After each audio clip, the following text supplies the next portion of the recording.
Cambridge Assessment International Education. Cambridge IGCSE examination in Urdu as second language. Paper 2 listening. Turn over now. مشق number 1 سوال number 1 تا 8 سوال number 1 تا 8 کے لیے آپ 8 مختلف حصے سنیں گے۔ ہر سوال کا جواب کتاب میں دی گئی لائن پر تحریر کیجیے۔ آپ کا جواب مختصر ہونا چاہیے۔ آپ ہر حصے کو 2 بار سنیں گے۔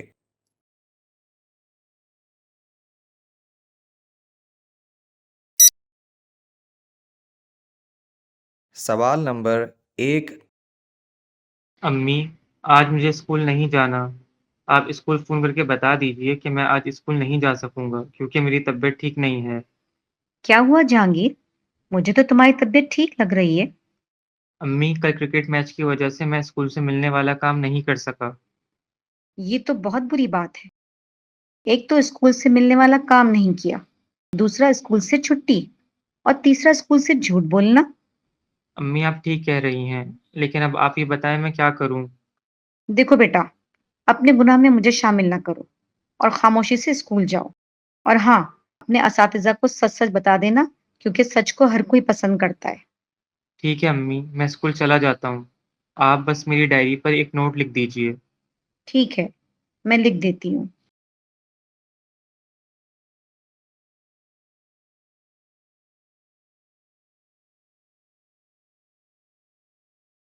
سوال نمبر 1 امی، آج مجھے اسکول نہیں جانا۔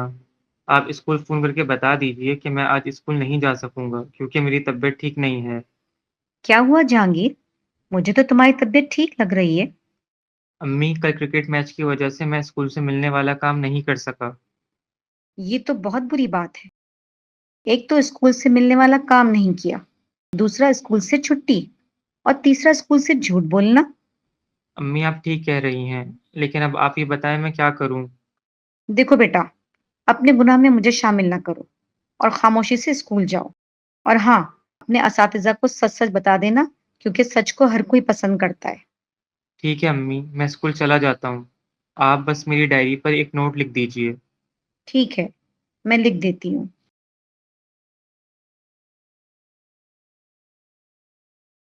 سوال نمبر 2 جناب عادل صاحب، خیریت تو ہے؟ آج شام سے ہی لیٹے ہوئے ہو۔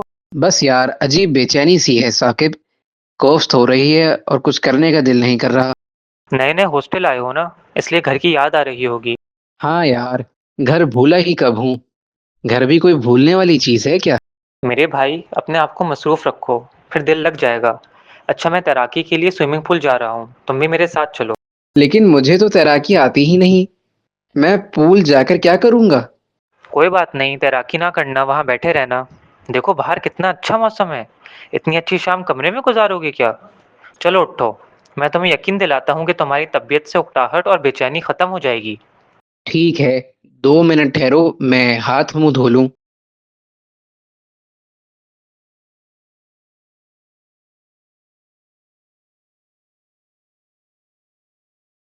سوال نمبر 2 جناب عادل صاحب، خیریت تو ہے؟ آج شام سے ہی لیٹے ہوئے ہو۔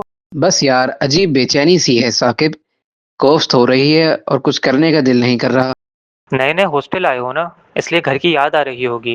ہاں یار، گھر بھولا ہی کب ہوں، گھر بھی کوئی بھولنے والی چیز ہے کیا؟ میرے بھائی، اپنے آپ کو مصروف رکھو، پھر دل لگ جائے گا۔ اچھا، میں تیراکی کے لیے سوئمنگ پول جا رہا ہوں، تم بھی میرے ساتھ چلو۔ لیکن مجھے تو تیراکی آتی ہی نہیں، میں پول جا کر کیا کروں گا؟ کوئی بات نہیں، تیراکی نہ کرنا، وہاں بیٹھے رہنا۔ دیکھو باہر کتنا اچھا موسم ہے، اتنی اچھی شام کمرے میں گزارو گے کیا؟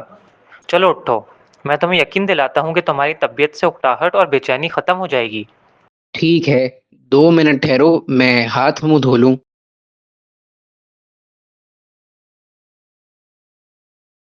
سوال نمبر 3 السلام علیکم سدرا، میں نے یہ فون معذرت کے لیے کیا ہے کیونکہ ہم جبار کی شادی میں شرکت نہیں کر سکے۔ آپ نے جب فون نہیں کیا میں تھوڑا پریشان ہوئی کہ آپ لوگ شادی پہ کیوں نہیں آئے۔ کیا کریں سدرا، بچوں کے لیے ہمیں اپنی کئی خوشیاں چھوڑنا پڑتی ہیں۔ اصل میں زینب کا اس دن اسپورٹس ڈے تھا۔ زینب چھٹی نہیں کر سکتی تھی اور زینب کو چھوڑ کر تو ہم آ نہیں سکتے تھے، اس لیے شادی میں شرکت نہ کر سکے۔ خیر، تم سناؤ، شادی کی تقریب کیسی رہی؟ شادی کی تقریب تو ماشاء اللہ بہت اچھی رہی۔ اللہ کا شکر ہے سب کچھ خیریت سے ہو گیا۔ بس راستے میں شدید بارش شروع ہو گئی تھی، جس کی وجہ سے بارات وقت پر نہ پہنچ سکی اور باراتیوں کو کچھ مشکل کا سامنا کرنا پڑا۔ کوئی بات نہیں، ایسے موقعوں پر تھوڑی بہت اونچ نیچ تو ہو ہی جاتی ہے۔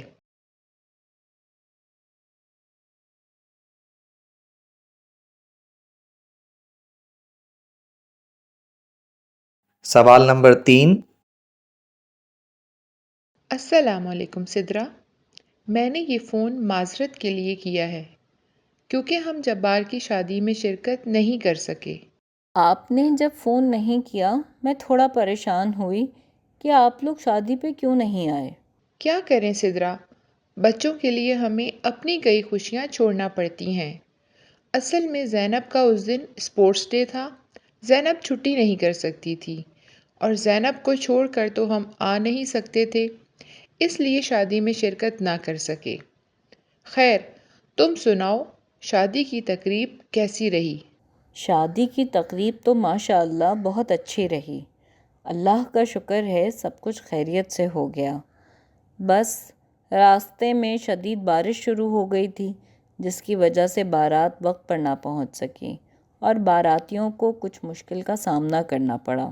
کوئی بات نہیں، ایسے موقعوں پر تھوڑی بہت اونچ نیچ تو ہو ہی جاتی ہے۔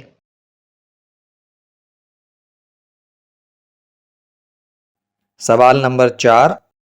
السلام علیکم زین، امید ہے تم خیریت سے ہوگے۔ میں نے تمہیں فون اس لیے کیا ہے کہ ریس کورس پارک میں جشن بہاراں کا میلہ لگا ہوا ہے۔ میں اور عادل آج شام وہاں جانے کا پروگرام بنا رہے ہیں۔ ہم سوچ رہے تھے کہ تم بھی ہمارے ساتھ چلو۔ وعلیکم السلام ارسلان، تمہارا بہت شکریہ، لیکن شاید میں آج تم لوگوں کے ساتھ نہ جا سکوں۔ ایک تو مجھے اسکول سے ایک پروجیکٹ ملا ہوا ہے جس میں کچھ کام باقی رہتا ہے، دوسرا یہ کہ گاڑی بھائی لے کر گئے ہیں، پتہ نہیں کب تک لوٹیں گے۔ یہ تو کوئی مسئلہ نہیں، ہم تمہارے پاس 2 بجے تک آ جائیں گے، پروجیکٹ بنانے میں تمہاری مدد کریں گے، پھر تم ہمارے ساتھ ہی چلنا اور ہم واپس آتے ہوئے تمہیں تمہارے گھر چھوڑ دیں گے۔ ٹھیک ہے، تم ہولڈ کرو، میں ذرا امی سے اجازت لے لوں۔ ضرور ضرور، میں ہولڈ پر ہوں۔ ٹھیک ہے ارسلان، امی نے اجازت دے دی ہے، میں 2 بجے تم لوگوں کا انتظار کروں گا۔ یہ تو بہت اچھا ہو گیا۔ اللہ حافظ، انشاءاللہ 2 بجے ملاقات ہوتی ہے۔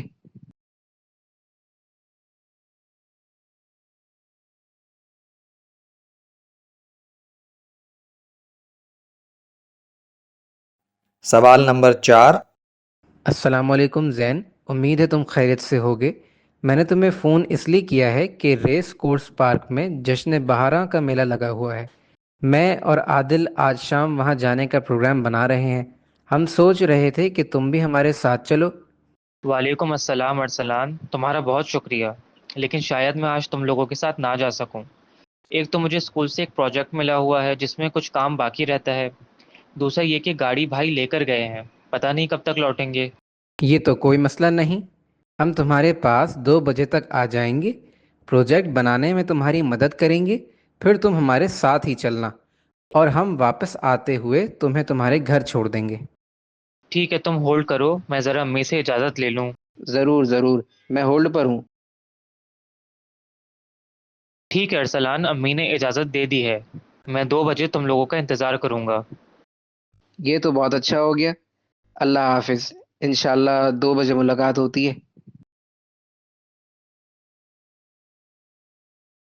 سوال نمبر 5۔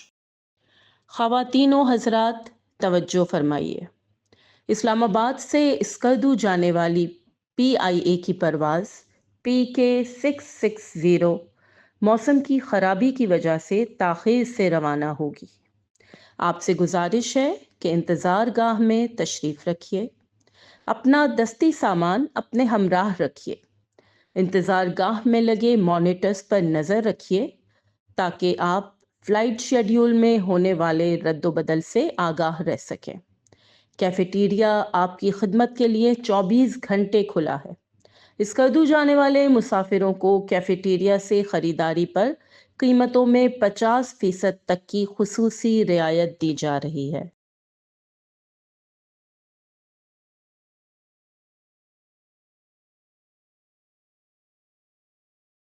سوال نمبر 5۔ خواتین و حضرات توجہ فرمائیے۔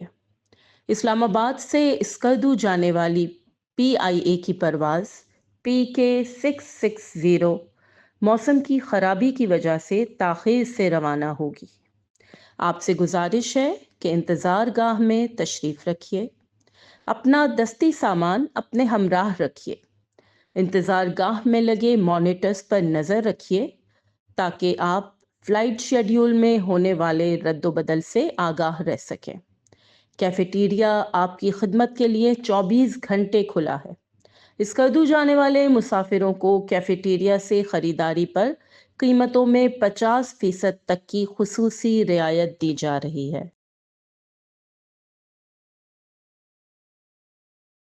سوال نمبر 6۔ خواتین و حضرات، آج 8 فروری بروز پیر، موسم کی رپورٹ حاضر خدمت ہے۔ آج مجموعی طور پر موسم ابرآلود رہے گا۔ سیٹلائٹ سے حاصل شدہ تصاویر کے مطابق پاکستان کے مغربی، جنوب مشرقی اور وسطی علاقوں میں بادل موجود ہیں، جن کی وجہ سے بلوچستان، خیبر پختونخوا، کشمیر اور گلگت بلتستان کے بالائی علاقوں میں برف باری کا امکان ہے، جبکہ نشیبی علاقوں میں تیز ہواؤں اور گرج چمک کے ساتھ شدید بارش اور ژالہ باری خارج از امکان نہیں۔ بلوچستان اور ایران کے ملحقہ علاقوں میں بادل موجود ہیں، جو آگے جا کر گوادر اور پسنی کے علاقوں میں بارش اور ژالہ باری کی وجہ بنیں گے۔ بارشوں کے لمبے سلسلے کی وجہ سے دریاؤں اور ندی نالوں میں طغیانی کا امکان ہے۔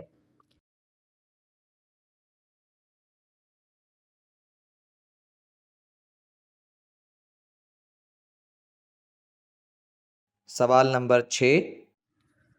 خواتین و حضرات، آج 8 فروری بروز پیر، موسم کی رپورٹ حاضر خدمت ہے۔ آج مجموعی طور پر موسم ابرآلود رہے گا۔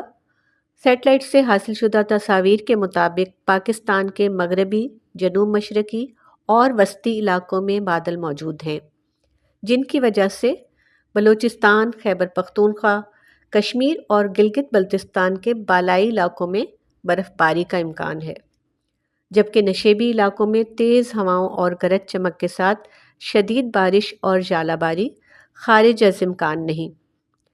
بلوچستان اور ایران کے ملحقہ علاقوں میں بادل موجود ہیں، جو آگے جا کر گوادر اور پسنی کے علاقوں میں بارش اور ژالہ باری کی وجہ بنیں گے۔ بارشوں کے لمبے سلسلے کی وجہ سے دریاؤں اور ندی نالوں میں طغیانی کا امکان ہے۔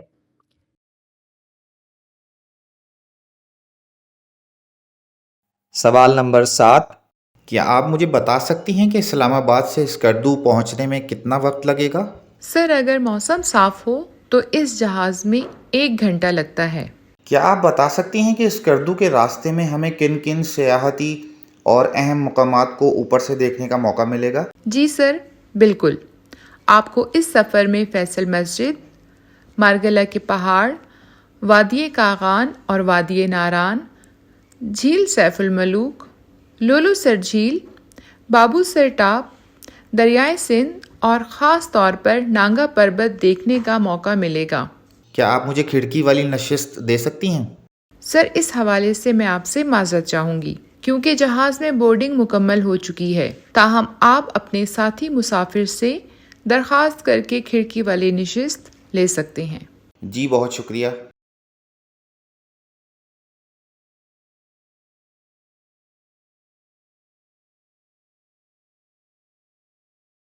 سوال نمبر 7۔ کیا آپ مجھے بتا سکتی ہیں کہ اسلام آباد سے اسکردو پہنچنے میں کتنا وقت لگے گا؟ سر، اگر موسم صاف ہو تو اس جہاز میں 1 گھنٹہ لگتا ہے۔ کیا آپ بتا سکتی ہیں کہ اسکردو کے راستے میں ہمیں کن کن سیاحتی اور اہم مقامات کو اوپر سے دیکھنے کا موقع ملے گا؟ جی سر، بالکل۔ آپ کو اس سفر میں فیصل مسجد، مارگلہ کے پہاڑ، وادی کاغان اور وادی ناران، جھیل سیف الملوک، لولو سر جھیل، بابو سر ٹاپ، دریائے سندھ اور خاص طور پر نانگا پربت دیکھنے کا موقع ملے گا۔ کیا آپ مجھے کھڑکی والی نشست دے سکتی ہیں؟ سر، اس حوالے سے میں آپ سے معذرت چاہوں گی کیونکہ جہاز میں بورڈنگ مکمل ہو چکی ہے، تاہم آپ اپنے ساتھی مسافر سے درخواست کر کے کھڑکی والی نشست لے سکتے ہیں۔ جی بہت شکریہ۔ سوال نمبر 8۔ اف خدایا، ہمارے امتحان کب ختم ہوں گے اور کب ہمیں گرمیوں کی چھٹیاں ملیں گی؟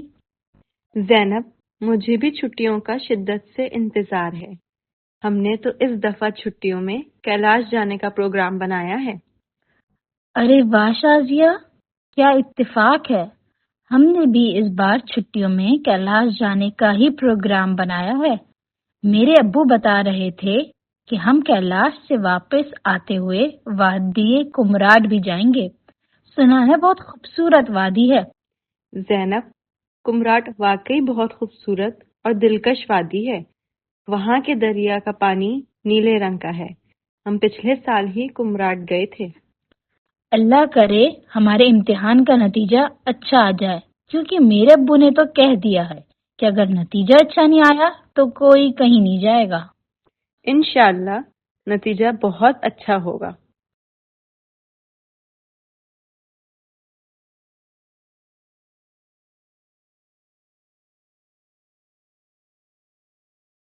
سوال نمبر 8۔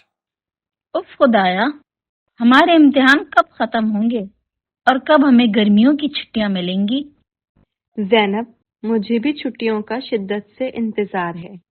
ہم نے تو اس دفعہ چھٹیوں میں کیلاش جانے کا پروگرام بنایا ہے۔ ارے واہ شازیہ، کیا اتفاق ہے! ہم نے بھی اس بار چھٹیوں میں کیلاش جانے کا ہی پروگرام بنایا ہے۔ میرے ابو بتا رہے تھے کہ ہم کیلاش سے واپس آتے ہوئے وادی کمراٹ بھی جائیں گے۔ سنا ہے بہت خوبصورت وادی ہے۔ زینب، کمراٹ واقعی بہت خوبصورت اور دلکش وادی ہے۔ وہاں کے دریا کا پانی نیلے رنگ کا ہے۔ ہم پچھلے سال ہی کمراٹ گئے تھے۔ اللہ کرے ہمارے امتحان کا نتیجہ اچھا آ جائے، کیونکہ میرے ابو نے تو کہہ دیا ہے کہ اگر نتیجہ اچھا نہیں آیا تو کوئی کہیں نہیں جائے گا۔ انشاءاللہ نتیجہ بہت اچھا ہوگا۔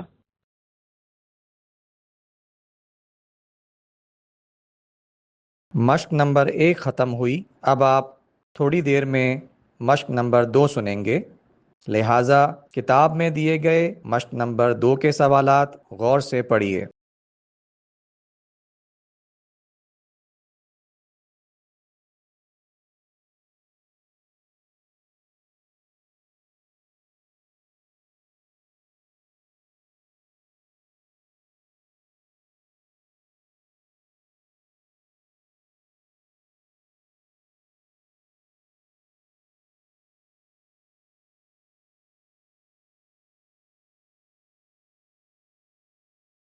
مشق نمبر 2، سوال نمبر 9۔ مہاشیر مچھلی کے بارے میں ایک رپورٹ سنیے اور کتاب میں دیے گئے جملوں کی خالی جگہوں کو 1 یا 2 الفاظ لکھ کر جملے مکمل کیجیے۔ آپ یہ رپورٹ 2 بار سنیں گے۔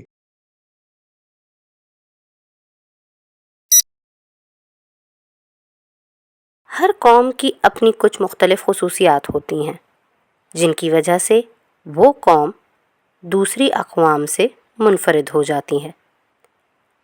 اپنی انہی منفرد خصوصیات میں سے کچھ خصوصیات کو وہ قوم اپنی قومی علامت بنا لیتی ہے جو اس قوم کی پہچان بن جاتی ہے۔ جیسے پاکستان کی قومی زبان اردو ہے، جبکہ قومی لباس شلوار قمیض۔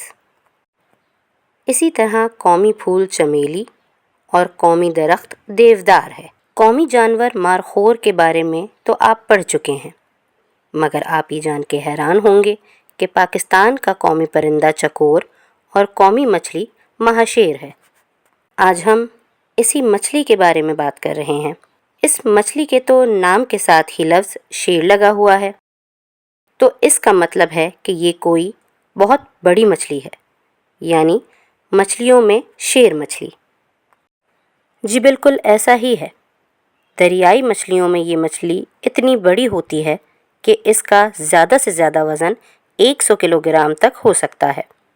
اسے ماہ شیر اس لیے کہا جاتا ہے کہ ماہ کا مطلب ہوتا ہے بڑا اور شیر کا مطلب تو آپ جانتے ہی ہیں۔ یہ مچھلی بڑی عجیب مچھلی ہے، یہ سنہری رنگ کی ہوتی ہے۔ ہمالیائی مچھلی ہونے کے ناطے یہ مچھلی ہمالیہ کے گلیشیئرز کے سرد پانیوں کے ساتھ ساتھ سفر کرتی ہے۔ جہاں جہاں ہمالیہ کا پانی پہنچتا ہے وہاں وہاں یہ مچھلی بھی پہنچتی ہے۔ یہ مچھلی میٹھے پانیوں میں رہنے والی ہے، جہاں کھارا پانی یعنی سمندر شروع ہوتا ہے وہاں یہ نہیں جاتی۔ ویسے تو اس کی من پسند خوراک چھوٹی مچھلیاں ہیں، لیکن کیا کرے بیچاری، جب بھوک ستاتی ہے اور کھانے کو کچھ نہیں ملتا تو پھر مینڈکوں پر قیامت ٹوٹ پڑتی ہے اور یہ ٹرٹر کرتے مینڈکوں سے اپنے پیٹ کا دوزخ بھرتی ہے۔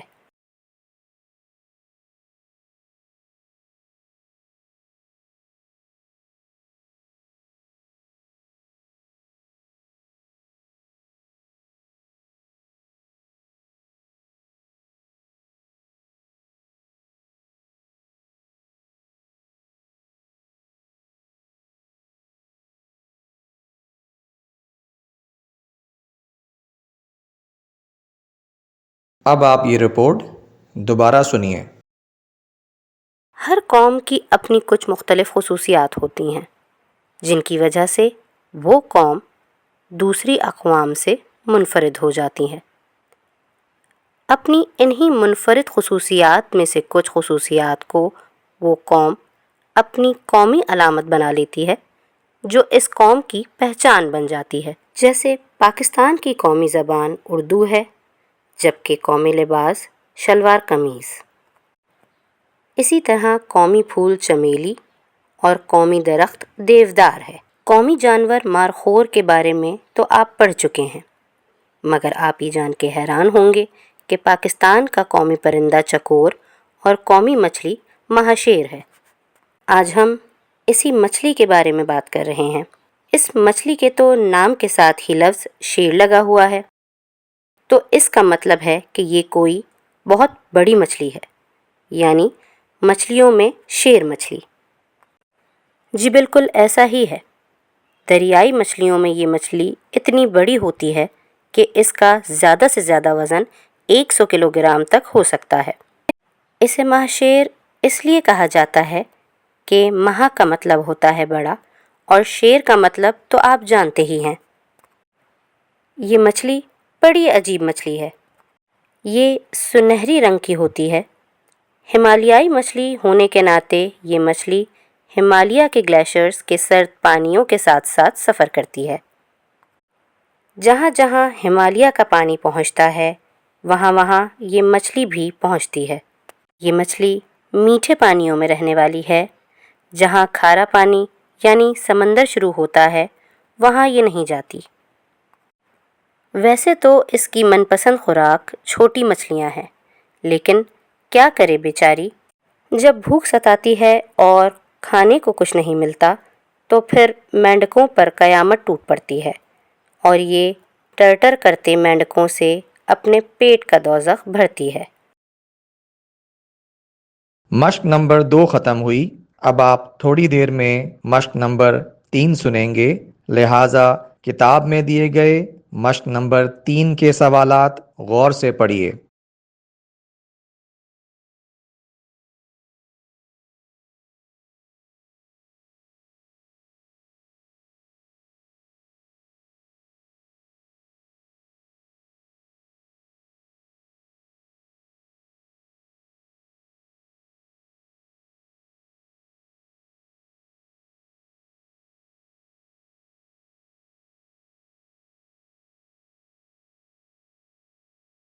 مشق نمبر 3، سوال نمبر 10۔ آپ فیشن سے متعلق 6 لوگوں کی گفتگو سن رہے ہیں۔ کتاب میں دی گئی ہر شخص کی رائے کو انگریزی حروف اے تا جی سے ظاہر کیا گیا ہے، لہٰذا ہر شخص کی رائے کا صحیح حرف اے تا جی اس کے درست خانے میں لکھیے۔ یاد رکھیے، انگریزی کے ہر حرف کا استعمال صرف ایک بار کیا جائے گا۔ انگریزی کا ایک حرف اضافی ہے جسے استعمال کرنے کی ضرورت نہیں۔ آپ یہ گفتگو 2 بار سنیں گے۔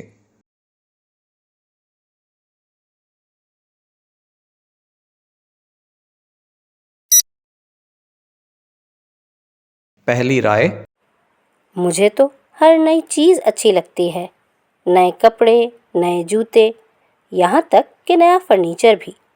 نئے پن کا نام ہی تو فیشن ہے۔ اب ہم اپنی زندگی میں پرانی چیزیں تو شامل نہیں کر سکتے۔ اگر ایسا ہوتا تو پھر آج ہم مغلوں یا اس سے بھی پہلے کے دور کا لباس پہن رہے ہوتے۔ ہمیں نئے پن کو خوش آمدید کہنا چاہیے اور اسے قبول بھی کرنا چاہیے۔ دوسری رائے: میرے نزدیک تو فیشن ایک جدت نہیں بلکہ ایک ذہنی مرض ہے۔ اس لیے اس مرض کا شکار شخص اپنے لباس اور دیگر معاملات میں ہر وقت اتنی تیزی سے تبدیلیاں کرتا رہتا ہے کہ اسے خود بھی پتہ نہیں چلتا کہ وہ کیا کر رہا ہے۔ مثال کے طور پر اگر ہم لباس کو ہی لے لیں تو وہ ہر اچھا برا لباس اختیار کر لیتا ہے۔ اسے یہ پتہ ہی نہیں چلتا کہ کون سا لباس اس کے لیے ہے اور کون سا اس کے لیے نہیں۔ تیسری رائے: انسان کبھی بھی ایک جیسے ماحول میں خوش نہیں رہ سکتا۔ یکسانیت میں وہ اکتاہٹ اور بے چینی کا شکار ہو جاتا ہے۔ اسی لیے لباس اور ارد گرد کے ماحول میں وقتاً فوقتاً تبدیلی آتی رہنی چاہیے۔ یہی فیشن ہے جو انسان کو بیزاری اور یکسانیت سے بچا کر تبدیلی کا راستہ دکھاتا ہے۔ اللہ نے بھی دنیا میں اس پہلو کا خیال رکھا ہے اور ہمیں کئی موسموں کی تبدیلیاں دکھائی ہیں، ورنہ انسان ایک ہی طرح کے پھول اور پھل دیکھ دیکھ کر بیزار ہو جاتا۔ چوتھی رائے: ہمیں یہ دیکھنا چاہیے کہ فیشن کو کون پیدا کرتا ہے اور نت نئے بدلتے فیشن سے کس کو فائدہ پہنچتا ہے۔ اشتہاری کمپنیاں اپنے مذموم مقاصد کے حصول کے لیے ہر روز نیا فیشن ہمیں دکھاتی ہیں اور ہمیں جذباتی طور پر اسے اپنانے پر مجبور کر دیتی ہیں۔ ایک طرح سے اشتہاری کمپنیوں نے ہمیں غلام بنایا ہوا ہے، کبھی بڑے کالر اور کبھی چھوٹے کالروں کے چکر میں پھنسایا ہوا ہے۔ پانچویں رائے: فیشن بذات خود برا نہیں ہے، لیکن فیشن کے نام پر دوسروں کی اندھادھند تقلید مناسب نہیں۔ ہمیں نئے پن کو ضرور خوش آمدید کہنا چاہیے، لیکن فیشن کو اپنے حالات، اپنی عمر، اپنے وسائل اور اپنی شخصیت کے مطابق اختیار کرنا چاہیے۔ اگر ہم اسی طرح دوسروں کی اندھادھند تقلید کرتے رہیں گے تو ہم اسی طرح اشتہاری کمپنیوں، فلموں اور ڈراموں کے اداکاروں کے غلام بنے رہیں گے۔ چھٹی رائے: ہم فیشن کے حوالے سے خواہ جذباتی ہو جاتے ہیں، حالانکہ فیشن ایک نئی اختراع اور ایجاد ہے۔ مثال کے طور پر ایک زمانہ تھا کہ ہمارے یہاں ٹیلی ویژن کا رواج تھا، اب اس کی جگہ LED نے لے لی ہے۔ ایک وقت تھا کہ ایک حد سے بڑے ہوئے پائنچوں کا فیشن تھا، آج تنگ پائنچوں کا فیشن ہے۔ اب ہماری مجبوری ہے کہ ہم تنگ پائنچے ہی پہنیں۔ اگر بہت کھلے پائنچے پہنیں تو ہم کسی اور جہاں کی مخلوق لگیں گے۔ جس طرح ہر میدان میں نئی نئی ایجادات اور اختراعات ہوتی ہیں، اسی طرح لباس کے فیشن میں بھی نئی نئی اختراعات ہوتی رہتی ہیں۔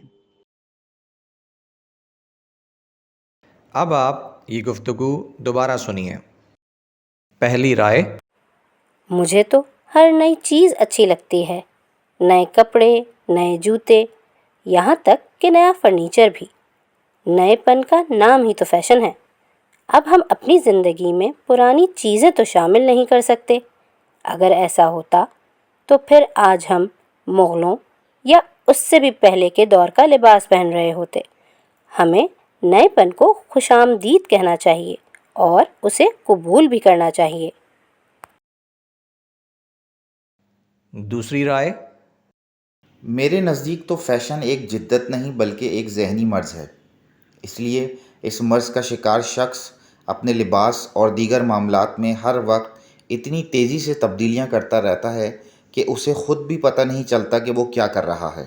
مثال کے طور پر اگر ہم لباس کو ہی لے لیں تو وہ ہر اچھا برا لباس اختیار کر لیتا ہے۔ اسے یہ پتہ ہی نہیں چلتا کہ کون سا لباس اس کے لیے ہے اور کون سا اس کے لیے نہیں۔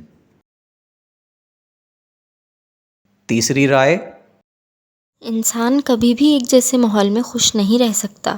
یکسانیت میں وہ اکتاہٹ اور بے چینی کا شکار ہو جاتا ہے۔ اسی لیے لباس اور ارد گرد کے ماحول میں وقتاً فوقتاً تبدیلی آتی رہنی چاہیے۔ یہی فیشن ہے جو انسان کو بیزاری اور یکسانیت سے بچا کر تبدیلی کا راستہ دکھاتا ہے۔ اللہ نے بھی دنیا میں اس پہلو کا خیال رکھا ہے اور ہمیں کئی موسموں کی تبدیلیاں دکھائی ہیں، ورنہ انسان ایک ہی طرح کے پھول اور پھل دیکھ دیکھ کر بیزار ہو جاتا۔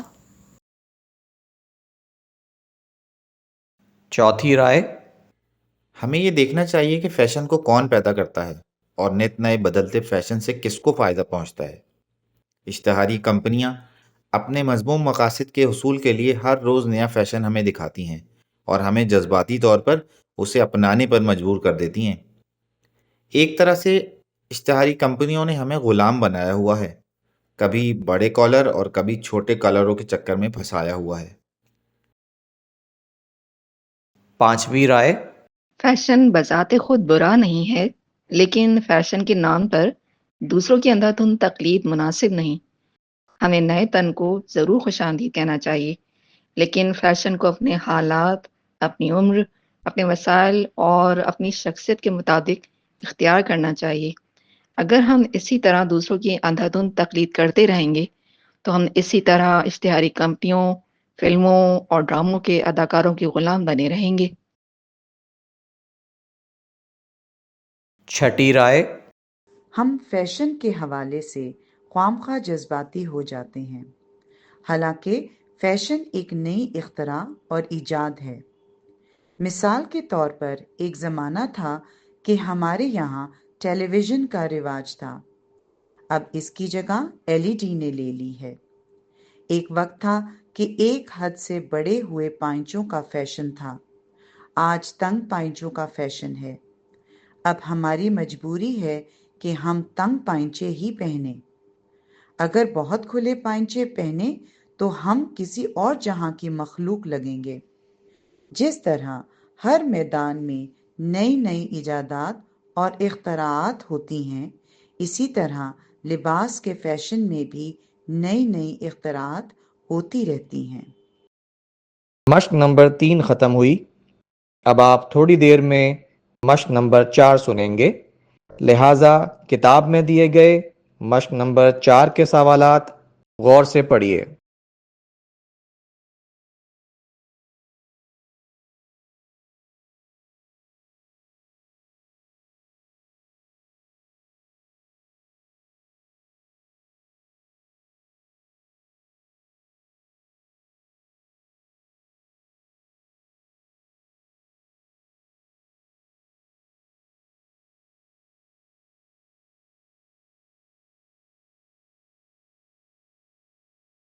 مشق نمبر 4، سوال نمبر 11 تا 18۔ آپ ریڈیو پر پرندوں کے حوالے سے پنجاب وائلڈ لائف کے اعزازی گیم وارڈن سے لیا گیا ایک انٹرویو سن رہے ہیں۔ کتاب میں دیے گئے ہر سوال کے ممکنہ جوابات A، B یا C میں سے صحیح جواب کے سامنے دیے گئے خانے میں درست کا نشان لگائیے۔ آپ یہ انٹرویو 2 بار سنیں گے۔ آج ہمارے درمیان پنجاب وائلڈ لائف کے اعزازی گیم وارڈن بدر منیر صاحب موجود ہیں۔ ہم انہیں اپنے اس پروگرام میں خوش آمدید کہتے ہیں۔ السلام علیکم بدر منیر صاحب۔ وعلیکم السلام جی۔ بدر منیر صاحب، بدلتی رتوں کے سفیر مہاجر پرندے غول در غول واپس اپنے آبائی علاقوں روس، سائبیریا اور شمالی وسطی ایشیائی ریاستوں کے انتہائی سرد علاقوں کی طرف لوٹ رہے ہیں۔ یہ کتنی اقسام کے ہوتے ہیں؟ پاکستان میں مجموعی طور پر پرندوں کی 668 اقسام پائی جاتی ہیں، جبکہ مہاجر پرندوں کی 380 اقسام پاکستان آتی ہیں، جن میں نمایاں طور پر تلور، عقاب، مختلف طرح کی چھوٹی بڑی مرغابیاں اور بطخیں، کونج، ہنس، نیل سرخ سرخاب، مگ اور دیگر آبی پرندے شامل ہیں۔ پاکستان میں یہ مہاجر پرندے کہاں پڑاؤ کرتے ہیں؟ یہ دلکش پرندے رامسر سائٹس پر پڑاؤ ڈالتے ہیں، جہاں سے اب یہ واپس جا رہے ہیں۔ رامسر سائٹس ایسے آبی علاقوں کو کہتے ہیں جہاں ایک وقت میں 20,000 یا اس سے زائد مہاجر پرندے قیام کرتے ہوں۔ بدر صاحب، ہمارے یہاں یہ آماج گاہیں کہاں کہاں واقع ہیں؟ پاکستان میں مہاجر پرندوں کی 20 موسمی آماج گاہیں موجود ہیں، جن میں سندھ میں 10، خیبر پختونخوا میں 2، پنجاب میں 3، جبکہ بلوچستان میں 5 ہیں۔ ان پرندوں کے تحفظ کے لیے کیا حکومت کی طرف سے کوئی اقدامات کیے گئے ہیں؟ جی بالکل، پنجاب کے ان تمام مقامات کو جہاں مہاجر آبی پرندے موسم سرما میں آ کر بسیرا کرتے ہیں، پنجاب وائلڈ لائف ایکٹ کی دفعہ 16 کے تحت وائلڈ لائف سینکچوری قرار دے رکھا ہے، جہاں نہ صرف ہر قسم کا شکار ممنوع ہے، بلکہ ایسے علاقوں میں کسی قسم کی کھیتی باڑی، تعمیرات اور دیگر کارروائیوں جن سے یہاں نباتات اور حیوانات اور قدرتی جگہوں کو نقصان پہنچنے کا احتمال ہو، اس کی قطعاً اجازت نہیں ہے۔ پاکستان آنے والے پرندے صرف یہیں قیام کرتے ہیں یا کسی اور ملک میں بھی جاتے ہیں؟ پاکستان آنے والے مہاجر پرندے جو فضائی راستہ اختیار کرتے ہیں اسے انڈس فلائی وے یا گرین روٹ بھی کہا جاتا ہے۔ اس کا عالمی نام انٹرنیشنل مائیگریشن روٹ نمبر 4 ہے۔ پاکستان سے گزر کر بعض اقسام کے مہاجر پرندے بھارت اور سری لنکا تک بھی جاتے ہیں۔ پاکستان میں آنے والے ان مہاجر پرندوں کی تعداد تقریباً کیا ہوگی اور کیا ان کی آمد میں کمی بیشی ہوتی رہتی ہے؟ پنجاب وائلڈ لائف کے اعداد و شمار کے مطابق پاکستان میں سالانہ تقریباً 10 لاکھ مہاجر پرندے آتے ہیں، تاہم گزشتہ چند برسوں میں ان کی تعداد بتدریج کم ہونا شروع ہو گئی ہے۔ اوہ، وہ کون سی وجوہات ہیں جن کی بنا پر ان معصوم پرندوں کی تعداد میں کمی ہو رہی ہے؟ ان پرندوں کی آمد میں کمی کی بڑی وجہ ان کا شکار، بڑھتی ہوئی فضائی اور زمینی آلودگی ہے، جس سے ان کی خوراک بھی زہریلی ہو چکی ہے۔ بدر منیر صاحب، آپ اس حوالے سے ہمارے سننے والوں کو کیا پیغام دینا چاہیں گے؟ اس حوالے سے میں فقط یہی کہوں گا کہ ہمیں ہر صورت اپنے ماحول کو آلودگی سے بچانا چاہیے، خاص طور پر پلاسٹک کا استعمال ترک کرنا چاہیے۔ یہ آلودگی ہمارے پانیوں میں جاتی ہے جہاں یہ پرندے آتے ہیں اور انہیں نقصان پہنچتا ہے۔ بدر منیر صاحب، آپ کا بہت شکریہ، آج آپ نے مہاجر پرندوں کے بارے میں اتنی اہم معلومات سے نوازا اور اپنی بے پناہ مصروفیات میں سے وقت نکالا۔ میں آپ کا اور آپ کے ادارے کا شکر گزار ہوں کہ آپ نے مجھے یہاں آنے کا موقع دیا۔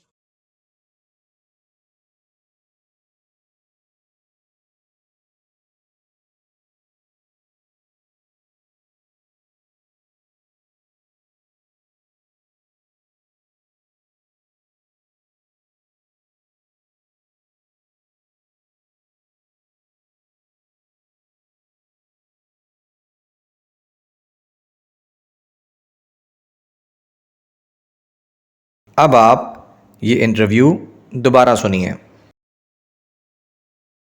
آج ہمارے درمیان پنجاب وائلڈ لائف کے اعزازی گیم وارڈن بدر منیر صاحب موجود ہیں۔ ہم انہیں اپنے اس پروگرام میں خوش آمدید کہتے ہیں۔ السلام علیکم بدر منیر صاحب۔ وعلیکم السلام جی۔ بدر منیر صاحب، بدلتی رتوں کے سفیر مہاجر پرندے غول در غول واپس اپنے آبائی علاقوں روس، سائبیریا اور شمالی وسطی ایشیائی ریاستوں کے انتہائی سرد علاقوں کی طرف لوٹ رہے ہیں۔ یہ کتنی اقسام کے ہوتے ہیں؟ پاکستان میں مجموعی طور پر پرندوں کی 668 اقسام پائی جاتی ہیں، جبکہ مہاجر پرندوں کی 380 اقسام پاکستان آتی ہیں، جن میں نمایاں طور پر تلور، عقاب، مختلف طرح کی چھوٹی بڑی مرغابیاں اور بطخیں، کونج، ہنس، نیل سرخ سرخاب، مگ اور دیگر آبی پرندے شامل ہیں۔ پاکستان میں یہ مہاجر پرندے کہاں پڑاؤ کرتے ہیں؟ یہ دلکش پرندے رامسر سائٹس پر پڑاؤ ڈالتے ہیں جہاں سے اب یہ واپس جا رہے ہیں۔ رامسر سائٹس ایسے آبی علاقوں کو کہتے ہیں جہاں ایک وقت میں 20,000 یا اس سے زائد مہاجر پرندے قیام کرتے ہوں۔ بدر صاحب، ہمارے یہاں یہ آماج گاہیں کہاں کہاں واقع ہیں؟ پاکستان میں مہاجر پرندوں کی 20 موسمی آماج گاہیں موجود ہیں، جن میں سندھ میں 10، خیبر پختونخوا میں 2، پنجاب میں 3، جبکہ بلوچستان میں 5 ہیں۔ ان پرندوں کے تحفظ کے لیے کیا حکومت کی طرف سے کوئی اقدامات کیے گئے ہیں؟ جی بالکل، پنجاب کے ان تمام مقامات کو جہاں مہاجر آبی پرندے موسم سرما میں آ کر بسیرا کرتے ہیں، پنجاب وائلڈ لائف ایکٹ کی دفعہ 16 کے تحت وائلڈ لائف سینکچوری قرار دے رکھا ہے، جہاں نہ صرف ہر قسم کا شکار ممنوع ہے بلکہ ایسے علاقوں میں کسی قسم کی کھیتی باڑی، تعمیرات اور دیگر کارروائیوں جن سے یہاں نباتات اور حیوانات اور قدرتی جگہوں کو نقصان پہنچنے کا احتمال ہو، اس کی قطعاً اجازت نہیں ہے۔ پاکستان آنے والے پرندے صرف یہیں قیام کرتے ہیں یا کسی اور ملک میں بھی جاتے ہیں؟ پاکستان آنے والے مہاجر پرندے جو فضائی راستہ اختیار کرتے ہیں اسے انڈس فلائی وے یا گرین روٹ بھی کہا جاتا ہے۔ اس کا عالمی نام انٹرنیشنل مائیگریشن روٹ نمبر 4 ہے۔ پاکستان سے گزر کر بعض اقسام کے مہاجر پرندے بھارت اور سری لنکا تک بھی جاتے ہیں۔ پاکستان میں آنے والے ان مہاجر پرندوں کی تعداد تقریباً کیا ہوگی اور کیا ان کی آمد میں کمی بیشی ہوتی رہتی ہے؟ پنجاب وائلڈ لائف کے اعداد و شمار کے مطابق پاکستان میں سالانہ تقریباً 10 لاکھ مہاجر پرندے آتے ہیں، تاہم گزشتہ چند برسوں میں ان کی تعداد بتدریج کم ہونا شروع ہو گئی ہے۔ اوہ، وہ کون سی وجوہات ہیں جن کی بنا پر ان معصوم پرندوں کی تعداد میں کمی ہو رہی ہے؟ ان پرندوں کی آمد میں کمی کی بڑی وجہ ان کا شکار، بڑھتی ہوئی فضائی اور زمینی آلودگی ہے، جس سے ان کی خوراک بھی زہریلی ہو چکی ہے۔ بدر منیر صاحب، آپ اس حوالے سے ہمارے سننے والوں کو کیا پیغام دینا چاہیں گے؟ اس حوالے سے میں فقط یہی کہوں گا کہ ہمیں ہر صورت اپنے ماحول کو آلودگی سے بچانا چاہیے، خاص طور پر پلاسٹک کا استعمال ترک کرنا چاہیے۔ یہ آلودگی ہمارے پانیوں میں جاتی ہے جہاں یہ پرندے آتے ہیں اور انہیں نقصان پہنچتا ہے۔ بدر منیر صاحب، آپ کا بہت شکریہ، آج آپ نے مہاجر پرندوں کے بارے میں اتنی اہم معلومات سے نوازا اور اپنی بے پناہ مصروفیات میں سے وقت نکالا۔ میں آپ کا اور آپ کے ادارے کا شکر گزار ہوں کہ آپ نے مجھے یہاں آنے کا موقع دی۔ لسننگ پریکٹس کی یہ ریکارڈنگ یہاں ختم ہوئی اور اس کے ساتھ ساتھ یہ امتحان بھی ختم ہوا۔ لسننگ پریکٹس کی مزید ریکارڈنگ سننے کے لیے ہماری ویب سائٹ www.bookmark.com.pk کا وزٹ کیجیے۔